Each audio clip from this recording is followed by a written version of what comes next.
morning, good afternoon to everyone, and welcome to our session today. We are going to speak about cloud networking for workloads in OCI, and we are going to show the traditional OCI design, some of the functionalities and features and configuration elements, and you will have the great opportunity to see the powerful capabilities of the OCI DRG version 2. I have here Luis Catalan Hernandez, who is a cloud networking specialist within Oracle EMEA, and I will let Luis to tell you more about the session. But before, this is us, as I said, I am Violeta. I'm a digital adoption manager for live events in Oracle EMEA. Today, I will be your host. We are very happy to have here the cloud networking team in Oracle EMEA. So we are joined by Sachin, Carlos, Vicky, Christian, and we have also Ettore, who is our main partner in creating and producing the cloud coaching sessions for Oracle customers. I think that's all from my side. Luis, over to you. Hello, everyone. Thank you, Violeta, for that great introduction. You're welcome. Yeah, let me share the screen. So, yep, so you can see my presentation. All right. So, first of all, well, my name is Luis Catalan Hernandez. I'm a cloud networking specialist based in Spain, working for Bigran, and today I'm going to be your presenter for introducing some of the great capabilities of dynamic routing gateway for things like high availability connectivity, filter, and so on. So the first slide I really like a lot is this key design, the CCO Map, I call. Basically, when you first move to the cloud, you may wonder one of the things that you can see in this slide, like things like, okay, I'm going to use a single virtual cloud network, virtual cloud network VCN to workload isolation requirement from the network perspective. I'm going to have a connectivity to on-prem, very likely you will. So you have to consider things like latency and bandwidth requirements, if you need SLA or not. So you will be using dedicated lines, as we call fast connect. Or maybe you can use directly IPsec or both at the same time over the internet. You will see that later on during the presentation. Very likely you will use public connectivity or not. That's one of the things. If you do, you will have to take into account certain considerations as well. How about RPO, RTO, and disaster recovery scenarios? You have to consider whether or not you have multi-region disaster recovery or all in OCI. Combining with on-premise or even other clouds for disaster recovery. Dynamic routing gateways is always going to be a key part of it, all right? The same for load balancing. Do you want to spread your applications all around the globe? Maybe you need public, private load balancers with DNS that we'll see later on as well. How about security?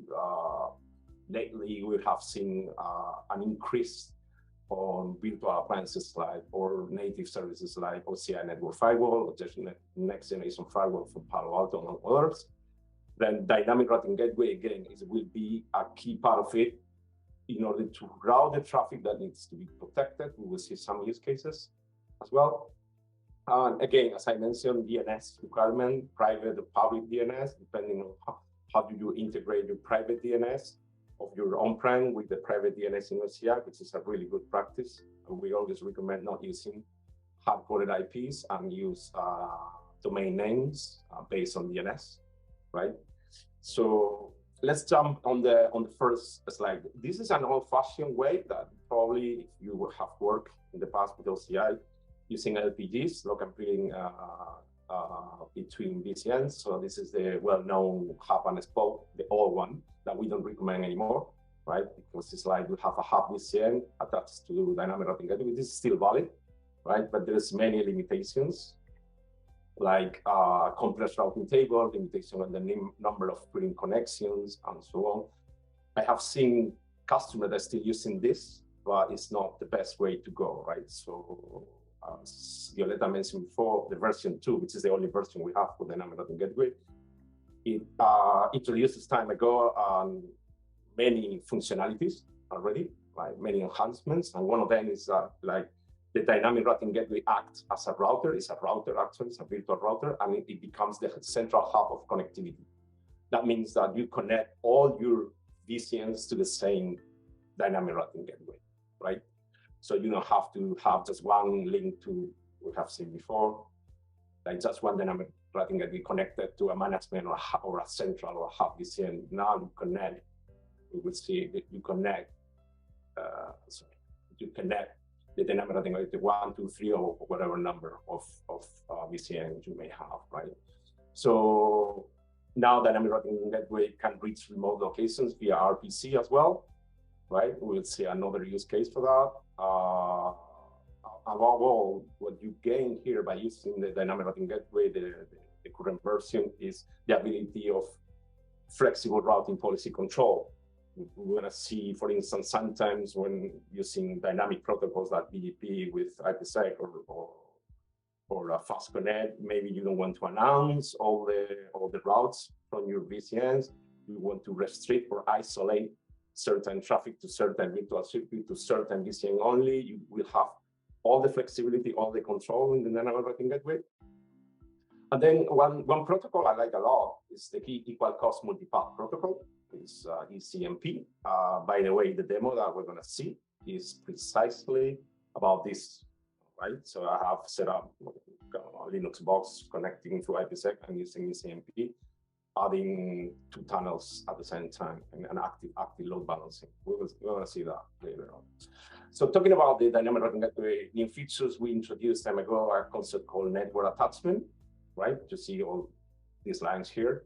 So basically, this attachment basically is connecting external connection to fast connect or IPsec, or internal connection to VCN or other regions, like this, right?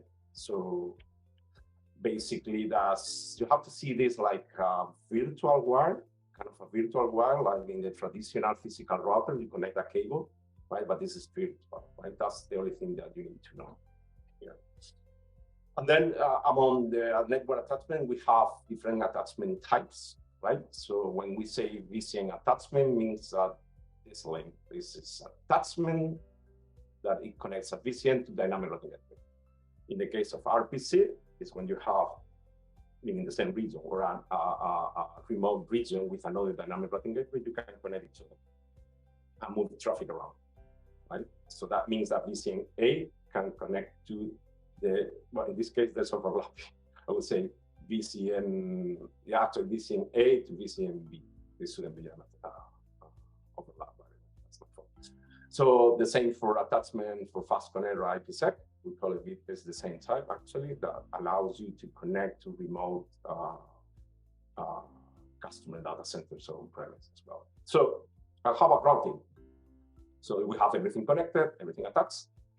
But now we need to play with the routing. This concept, for those who have experience of network, this concept of routing tables associated to a network attachment is kind of similar to BRFs that you attach to VNIC or NIC in an on-prem, right?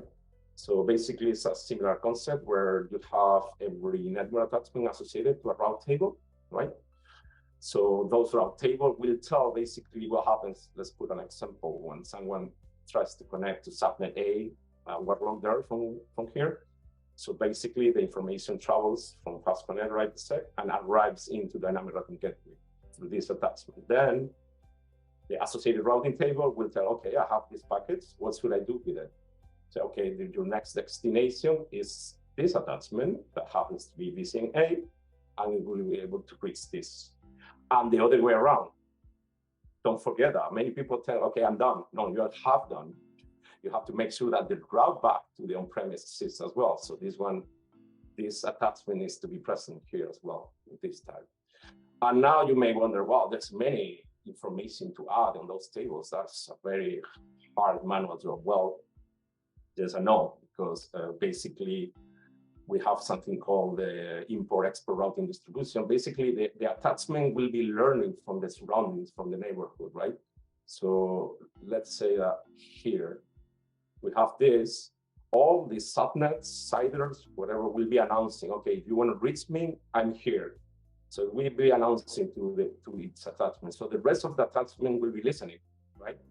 and it will be filling up the routes. It will be filling up the route automatically for you, right? But you can control if you want to accept all routes or not, right?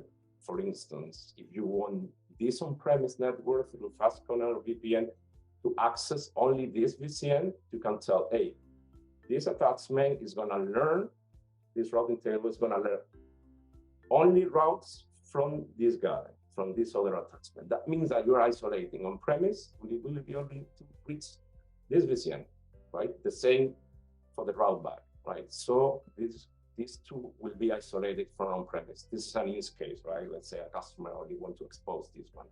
That means if we use FastConnect or VPN with BGP protocol, means that only these networks here, CIDR blocks, will be announced for BGP here, right?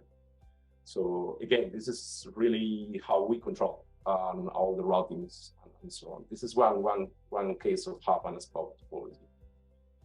How about this one? Multi-region deployment, where we have, this is a very complete diagram, by the way. So basically, we have RPCs here to connect both regions in an active, passive, primary, secondary region to synchronize workloads, to synchronize databases, server file system, whatever, right? We use the public DNS as well, probably with health checks to check the sanity of one of the regions. If something goes wrong, it will change and switch over all the DNS domains to the new region that now is active, right?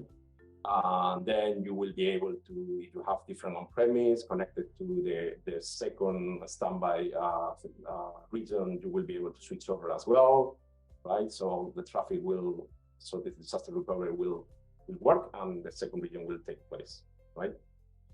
So another use case for VCN deployment with virtual appliance, whether it's an OCI native network firewall or a third party, like in the picture, FortiGate, in HA configuration, basically you will be relying on the dynamic routing gateway capabilities to say, okay, all the traffic, for instance, from here, let's say that this data center VPN is using this web app, but you want first to do network firewalling here.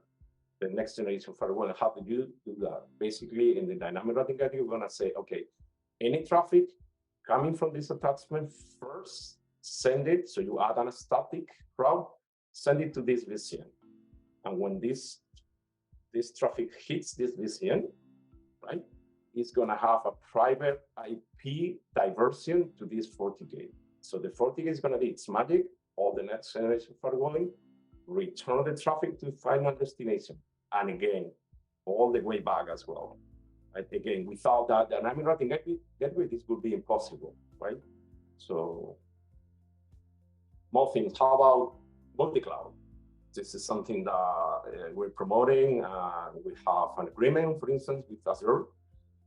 We call Azure interconnect. Again, we use the dynamic routing gateway to create express route plus FastConnect that you deploy in certain regions that we have an agreement with, and we share the same data center. You can deploy this in minutes, and you will have less than 2 milliseconds delay between the Azure and OCI as well. In this case, this is a customer data center that using an extra VPN or extra FastConnect to connect to both.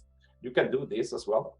Sorry, you can do this as well, but you need to have global reach from Azure. That's kind of expensive, so we do recommend having one leg per region per cloud, right? So how about the rest of the clouds? We don't have an agreement with that yet, but you still can connect. It's going to be a different price, right? But you can connect using the dynamic routing gateway easily, let's say with Megaport to AWS in different regions, right? Using the Megaport cloud router.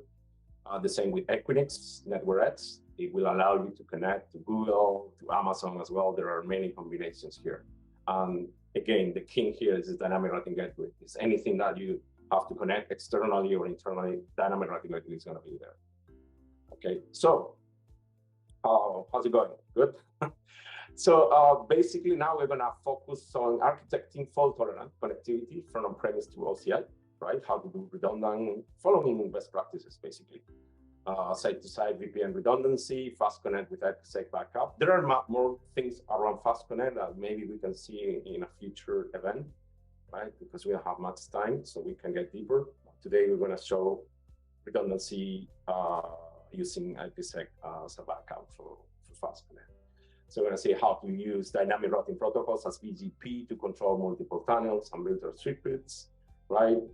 Again, how to deal with different availability domains and OCI regions in order to achieve full isolation, right? So this is the most basic one. Basically, you want to connect using IPsec, right, to the region. By default, we do create, when you create let's see, I have it here, it's still alive. When you create this is part of the demo, so now, when you create an IPsec means that creates two tunnels for redundancy. Now they're done, right? So this is something like this, right? Ideally, you should have two CPEs or one CPE in active passive or active active, and use 1 or 2 tunnels. So many customers say, okay, you have the VPN gateway, but you have the dynamic routing gateway, which looks like a single point of failure. Well, actually, it's not, right? Even though you use one dynamic routing gateway, under the hood, we have a duplicated dynamic routing gateway for high availability purpose. It's a managed service. Even though you see one, there's at least 2 to back up the other one as an active passive, so you don't worry. So it's a say already, okay? That's why you see this here, right? So basically, again, we do recommend to have VCP as a preferred protocol for dynamic exchanging of routes. Why? It's not because it's very fancy having dynamic routing, but no, it's because you can control the switchover, and you can control and make one of the tunnels preference. Because basically, when you create 2 tunnels, the request from this CPE can travel over here, but the replies can get over here. Sometimes that's a problem. You can deal with it. It's what we call asymmetric routing. It's fine. It's fine if you can deal with that. If you cannot deal with that, you can always, in an active passive, make influence of one of the tunnels, right? To make sure if this one is used all the time and the response is here. Or if you have ECMP, that's my favorite one, you can enhance performance using active-active, right? If your router has ECMP, you can enable it in both sides. We're going to see that later on. And you can double the bandwidth because you're using both tunnels at the same time, right? You can have up to 8 tunnels through IPsec or even with fast connect, and adding more and more bandwidth. So the other case for VPN and fast connect is like in the unlikely situation where both fast connects in HA goes down, you still can have an IPsec as backup, right? That will be finished into the dynamic routing gateway. Remember, the dynamic routing gateway is not a single failure point. It is HA, right? So that's what we do recommend as a best practice. How do you control which one is used first? Another, as I say, you can influence using VGP attributes and AS path prepending and so on in order to say, okay, fast connect is the priority here, and if it goes down, we'll be using the other tunnels from IPsec. Right?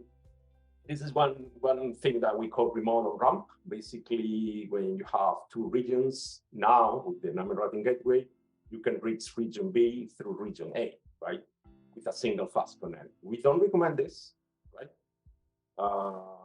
We do recommend this, right? So basically, you have 2 regions, you have 2 side-to-side with fast connect from on-premise.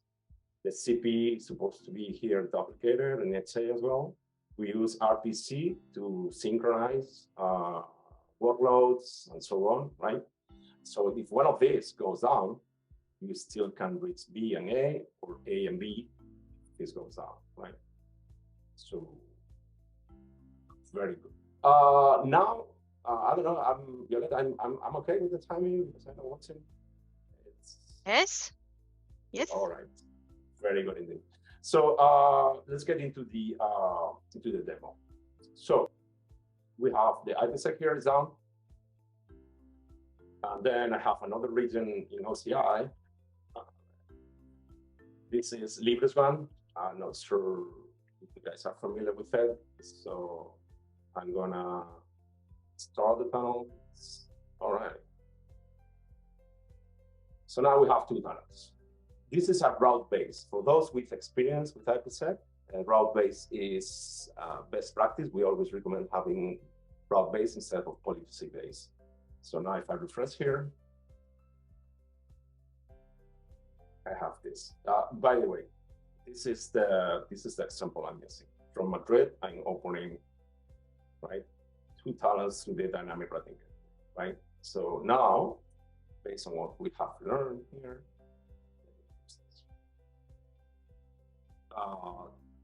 here, this is the routing table that has been automatically filled, right? So the VCNs, right? We have the other VCNs there, and we have the IPsec on-premise destination here, right? So we have two tunnels. I have done this. I want to show you before. Get back. I have enabled. Here, I have ECMP enabled. By default, it's disabled, right? Means that if it's disabled, you're going to see this like a conflict. I have that info here in my tutorial. This link is going to be shared with you guys so you can repeat this demo at home. I don't know if you can see it's a bit small. Bigger for you guys. Without ECMP, you see a conflict. Why you have a conflict? Because mainly we are announcing this route in different tunnels, right? So that's a conflict. But since we have enabled ECMP, it's not a conflict anymore because we're using these two IPsec tunnels at the same time. So, all right. So I have the two tunnels up and running. I have two virtual interfaces just created that represent the tunnel. And if I try to test this, it won't work. Oh, the demo failed. No, it didn't.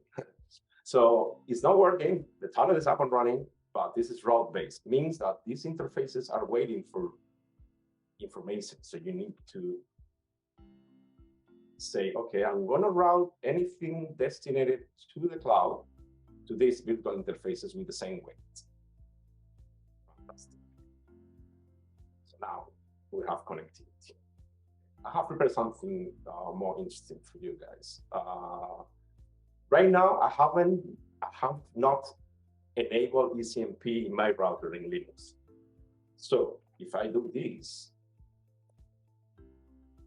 right, I want to see the traffic of all the tunnels here. Right, I can reach this speed, which is not bad actually. Let's activate. So it means I'm using one tunnel, probably asymmetric routing. So that's why you see some activity in the second tunnel. But if I activate, that's how you do it in Linux, by the way. To use ECMP and use both tunnels, we're supposed to see here. Look at the almost 1.4, about 1 gig in general, right? What happens if I do this? I'm going to remove one of these tunnels with all the traffic going on here. I don't care. Yeah, let me do the following.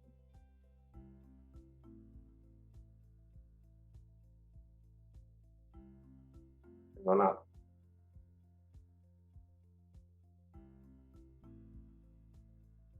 now look at this bit. But this tunnel is wrong. But the traffic keeps going. There's no interruption. One tunnel disappears. Doesn't matter. Imagine if you have 8 tunnels. It's really bulletproof, right? So let's start the other tunnel. Okay. Yeah, let me show you in case you don't believe me. Right here. Right. So now there are the 2 tunnels. So it will refresh. Look at this bit now. It's supposed to be up to 1 gig. There we go. I'm not stopping any traffic here. It keeps going, all right? So, and that's all. So as you can see, the power of using ECMP, you achieve double the performance and you achieve high availability because when the tunnel goes down, ECMP automatically detects it and it will keep using the rest of the tunnels that are 2, 3, up to 8 we can have here, right? So, and that was all of them. Back to you, Violeta. Yeah, I was just checking Q&A and I would like to answer live. Sure. Yeah, the question is, we would like to leverage IPsec over Fast Connect. Does it require virtual tunnel interface at on-prem and will BGP run on the top of virtual tunnel interface? Well, I guess currently you can have IPsec over Fast Connect for public peering. The reason behind is that if you want to use our IPsec native one, is we expose public IPs, right, for the IPsec service. That means that you require some public peering, right? However, in order to terminate the tunnel. However, we are working, it will be released, I don't know when, an IPsec for fast connecting private peering. That means that you will be able to use a private IP to terminate the tunnel. Therefore, you will be able to encrypt and use IPsec for fast connect, right? But it has nothing to do with virtual tunnel interfaces on-prem or whatever. The idea is to be able to terminate in a private IP in order to use fast connect private peering. Okay.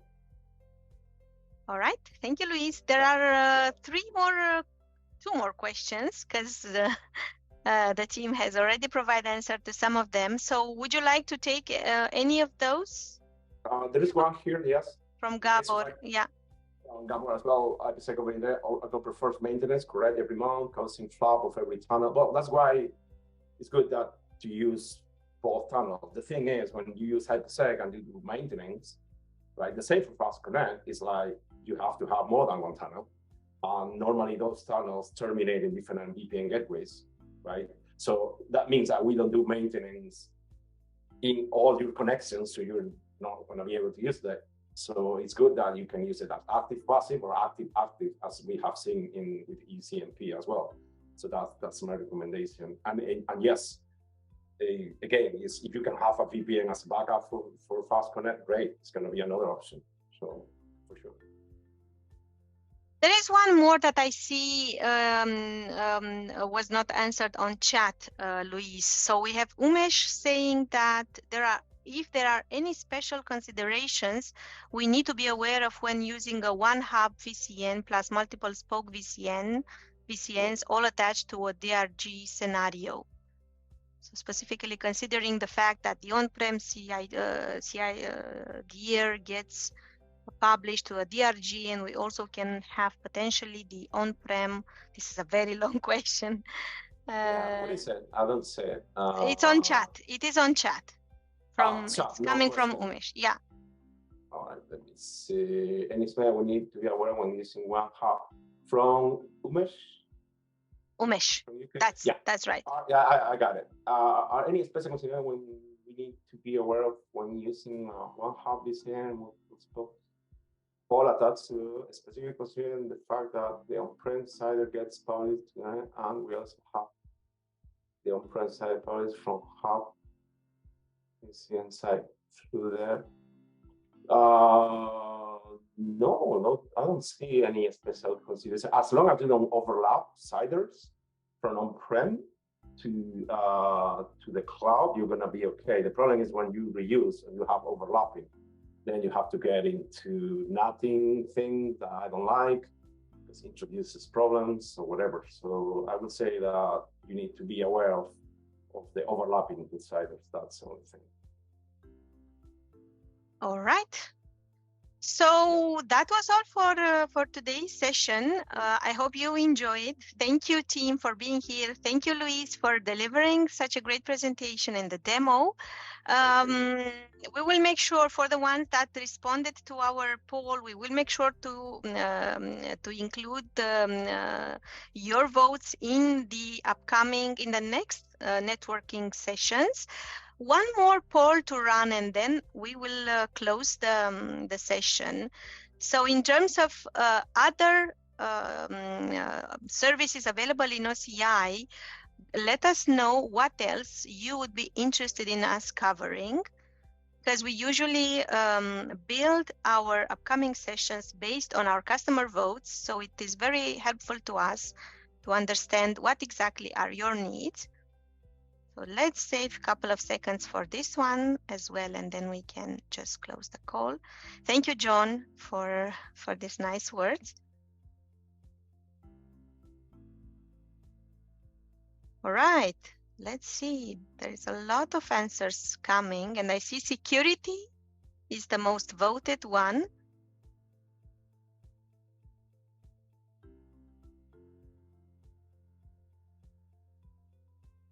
Okay, I'm gonna end poll and just share the results with you so you can see exactly how your votes look like. So as I said, security is on top of your preferences, followed by the observability and management. Speaking about observability and management, there is going to be a session on OCI observability in September. We will just push the registration page on our events page soon. So as I said, feel free to go to the Cloud Coaching events page or to the Oracle developers page to see all the upcoming sessions for the Cloud Coaching program. Let's see. Yeah, thanks, Ettore, for this message. So as we said, feel free to register to the DevRel public workspace on Slack, and in this way you can keep the conversation going with our cloud experts.